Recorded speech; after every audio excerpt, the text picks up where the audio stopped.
Hello, good people of YouTube. Mountbatten here with quite the replay from Battleflower. Battleflower has been featured on this channel several times. You may remember some of his crazy Minotaur games he sent in about a year ago if you've been around for that long. But today he's not in the Minotaur, he is in the Moskva, the Tier 10 Soviet cruiser. Well, the current Tier 10 Soviet cruiser for the tech line, at least when the Soviet cruiser line split comes, the Moskva will be going bye-bye and being turned into a premium ship. So, those of you who don't have the Moskva, it's not a bad idea to go and grind up to the Moskva because that is going to be a free Tier 10 premium if you do have the Moskva. You also get the new Soviet cruiser that will be replacing the Moskva as a Tier 10 as well. So I'm currently at Tier 8 in the Soviet line, so in the Soviet cruiser line, so I'll be finishing up my Moskva grind over this quarantine break. But anyway, here is his captain and module build. He does not have a 19-point captain for his Moskva. He only has a 13-point captain. Whoops, hit my mic. And there are his modules right there. You see he's got the special radar modification for his ship. Always a good choice if you have a radar cruiser. Anyway, he is in a ranked game, and as you can tell by the title of this video, he's going to have to put some work in because he is surrounded by potatoes, and you will see what I mean here in a second. Although, from the given state of what warships right now with everyone on because no one can leave their house, you probably know what's going to happen here. So he's sailing into the healing buff. It's very important that I find, at least in these ranked battles, to get those healing buffs, because that's going to allow all your ships to heal slowly over time. And of course, the more you get, the more you will regenerate. And that allows your battleships to be more aggressive, your destroyers to recover health, because destroyers, especially if it's a carrier game, man, they get screwed up. Ooh, 2 citadels right there on the Des Moines out at 13 kilometers. And of course, going back to the destroyers, if your destroyers can heal, then they can do more than... Ooh, another citadel there on the Des Moines. If your destroyers can heal, obviously they can do more than just lose half their health and have to play very, very cautiously for the rest of the game. And of course, it allows your battleships to be a bit more aggressive too, because they can heal even more health back after whatever tanking or, well, some battleships in ranked decide just to sit back and snipe, and that's frustrating. It's extremely frustrating coming from a battleship player that likes to push in and get all up in the enemy's face. So come around this corner right here. Oh, and of course this is a replay, so some things aren't working, like his speed indicator is not working, what position he's in. He gets a bounce there on the Montana. There's Shimakaze coming in very close. Switches over to HE after throwing some AP in the Shimakaze's face. Gets one bounce and then overpin on the Shimakaze. Shimakaze now smoking up in front of a radar cruiser, but he has Hydra up right now anyway, so I'm sure he's being spotted from that. There we go, 2,000 damage to the Shimakaze and a fire. Looks like the friendly Shimakaze dumped a fair amount of torpedoes in the water. And they don't hit the Shimakaze, but will they clip the Montana? No, Montana gets away with it. And enemy Shimakaze returns the torpedoes. Thankfully, Battleflower does have his Hydro up, so he is spotting those for his teams. And here comes another healing buff. And will those torpedoes hit anybody? They may hit the Montana behind him. No, actually, no, the Montana's out the way. They might clip the Shimakaze if the Shimakaze's not watching himself. But enemy Shimakaze looks like he was about to come around the corner, but then he hit the island, pulling a tactical Nazi there. Oh, no, he was more than likely trying to grab the healing buff, just like Battleflower is right now. So the Shimakaze is contesting that healing buff for his team. And if you look at the map, the other Moskva would around the eastern side of the islands. Ooh, here's that Des Moines again, selling broadside onto Battleflower. Granted, he probably was not expecting to get detected, but then, you know, radar is in fact a thing. And he should know that because he just popped his radar to spot Battleflower. So Battleflower has gotten another couple of citadels off on the Des Moines. And the Des Moines, interestingly enough, is firing AP at a bow on Moskva. Now, it is kind of working. He's getting about 3,000 pin damage there. I think that may be from hitting a superstructure, but correct me if I'm wrong, cruiser mains, he should be firing HE, trying to set fires on the Moskva. At least that appears to be the go-to solution for trying to deal with Moskva. And I know a lot of people say, with the Moines because of the AP, that's the American cruiser AP. More often than not, they're trying to knock out the enemy's turrets, but it's like he's just now aiming at his turrets. He looks like he was trying to aim at his sidearm in there. I mean, he was getting like 3,000 damage per hit, but I would assume AP would be the go-to solution for a battle on Moskva. Alright, so Battleflower is being forced to push up there because the enemy Montana looked like he was about to come up behind Battleflower and get at Battleflower and the friendly Montana. But the Montana has decided to turn and go and grab the maneuverability buff. Now, if I was that Montana, I probably would have came around that corner, blapped the... Ooh, gets another Citadel. Double Citadel on that Des Moines, and that is first blood 7 minutes in. So, Battleflower is sitting at 76,000 damage and 7 Citadels right now. It's doing pretty good. Oh, look at an enemy Yoshino, broadside on, 12 kilometers away. But anyway, if I was that Montana, I would have kept going straight, blapped the, enemy Montana, and then bow tanked the Kerr first and the Worcester and try to deal with the Zao or Battleflower after that. Ooh, you got a Citadel on that Yoshino, very nicely done. There's that Shimakaze again. And, ooh, enemy Montana just took out friendly Worcester. Look at him go. It's a 3,000 salvo on the Shimakaze. Torpedoes. Thankfully, that little outlet on that island right there managed to take that for him. And he's getting decent damage on the Shimakaze. He's also eating what I think is secondary fire from the Montana. So I guess that Montana might have a secondary build. Interesting.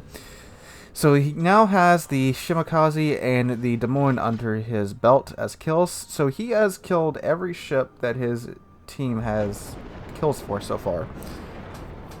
You may be noticing a theme here. So Yoshino out there again, broadside on to not only Battleflower but to a Montana. And Yoshino's not a particularly hard ship to Citadel. The Yoshino is... Oh, there's that Montana. The Yoshino is an improved Resume with slightly better armor, but neither ship is hard to Citadel. You can, if you have mildly large guns, you can sneeze at them and you will get a Citadel on them. Needless to say, if you're a Montana with 12, 16-inch guns, you can delete that ship. But the friendly Montana looks like he's focusing on the ships out east rather than the Yoshino out west. And there's also an enemy Kerr first hanging back, not sure what he's waiting for. Maybe he's playing cautious because of that Shimakaze, but he's kind of just hanging out there. He also has a Montana he's looking out for. Ooh, Battleflower gets overpins on that Yoshino.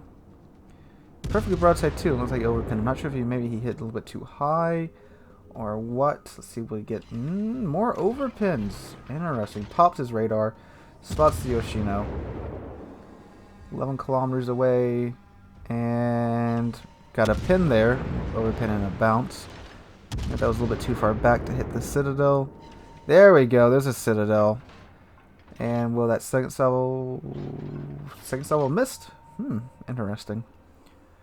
Okay, so now Battleflower's bow on with this Montana, and instead of waiting, the Montana goes, nope, I need to get out of here, and then pushes Battleflower out of the way. And again, can't really blame the Montana because there's a Kerr first there, and at this range, if that Kerr first were to push up, Kerr first would definitely have the advantage in that fight. But Montana's also surrounded by Moskva and a Shimakaze, which would prevent the Kerr first from getting much done. Now the vital zone has appeared, so Battleflower and his Montana are currently capping it for his team, but the enemy team is ahead of them in points. A triple Citadel there on the Yoshino from Battleflower. Again, this Yoshino, I don't know if he like just got the Yoshino and went straight to clan battles. Alright, look, another Citadel on the Yoshino. That is not how you Yoshino. Yoshino and Azuma, you do stay back. I mean, a little bit further back than 11 kilometers, and you do shoot at enemies from way in the back, but you don't stay broadside onto them. You keep moving. It's basically like, it's kind of like a larger-ish Zao. So staying broadside on, eating those Citadels, he's just now throttling up. Oh my god. The two more Citadels on the Yoshino. Ooh, a bit of a replay glitch here. What is going on? There we go. Replay, are you okay? Alright, that was a bit of a bug. Interesting. So anyway, he did secure the kill on the Yoshino. Not sure what happened there as far as the replay. Very, very interesting glitch there. I never ran across that one. But he did get the kill on the Yoshino. So he's at 3 kills, and at this point, he's killed every enemy every enemy ship that's been sunk, except for 1. And now he's moving up on the Grosser Curve first. GK 3 kilometers away. Now this is pretty dangerous because Moskva is very easy to set off from the side, just like the Stalingrad. Ooh, gets a almost 5,000 damage salvo off at the curve first. Shimakaze sent his torpedoes in after the curve first. And curve first is now starting to take notice of Battleflower. Lets him have the rear 2 turrets, bounces on his side armor. He was angled just enough to bounce that.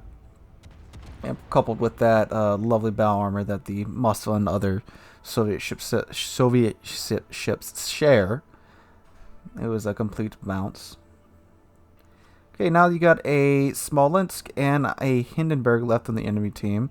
The teams are now tied, and the reason the enemy team is just managed to stay tied with Battleflower's team is they've obviously picked up more buffs than Battleflower's team. Oh, there's the Hindenburg out there at 13 kilometers. So Hindenburg is dealing with the Montana right now. Looks like he's about 5-ish kilometers away from him, which is in the Hindenburg's torpedo range.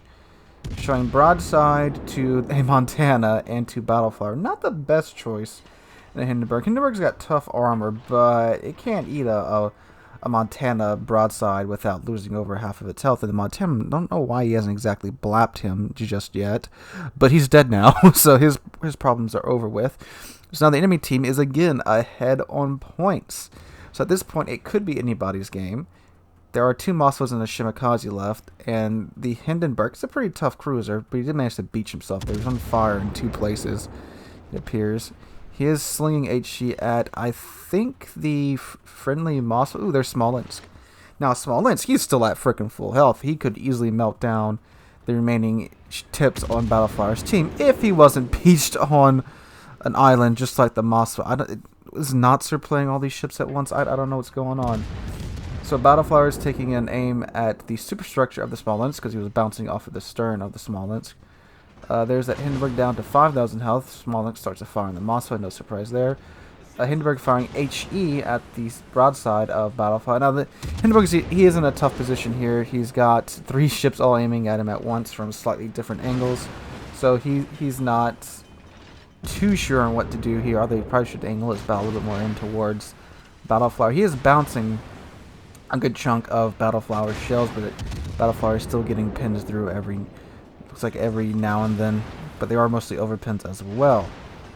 Hindenburg popped his hose back with 7,000 health. Hydro. Battleflower has popped his Hydro, watching those Smolensk torpedoes. Ooh, 2,000 damage off of the Hindenburg there. And there we go, gets the kill on the Hindenburg. Now something I noticed, the Smolensk is still beached. I don't know what to say. He's still beached. He should have been out of there. It's like I think he reversed and then sailed into the island again. So Battleflower is still hitting the superstructure of the Smolensk. The friendly Moskva popped radar. I'm assuming in case the Smolensk pops smoke, although Battleflower does have his own radar ready to go. So now would be the point at which Smolensk should have dropped his torpedoes and he would be able to take care of Battleflower. He shows Battleflower's broadside, gets 2 citadels on the Smolensk, and he's going to end this battle with a nice little ram to the Smolensk's stern, and there we go. What a way to end a game. A ram on a Smolensk and a Moskva. Lovely, lovely, lovely. So that was a very entertaining game to watch. I'm sorry about that glitch there in the replay. I didn't notice that when I was recording, but you didn't miss anything besides the Yoshino exploding, which if you play tier 10, you see plenty of those. So obviously finished number 1 on his team. Talk about a carry of a potato team. Now, I don't want to be too critical of Battleflower's team, but man, when you had a team that they were playing against that still had the points advantage up until the very end, that's interesting to say the least. But Battleflower, amazing job. I think he got over 3,000, but yeah, 3,500 base XP in that match. And just good job, Battleflower. Your replays are always very, very interesting to watch.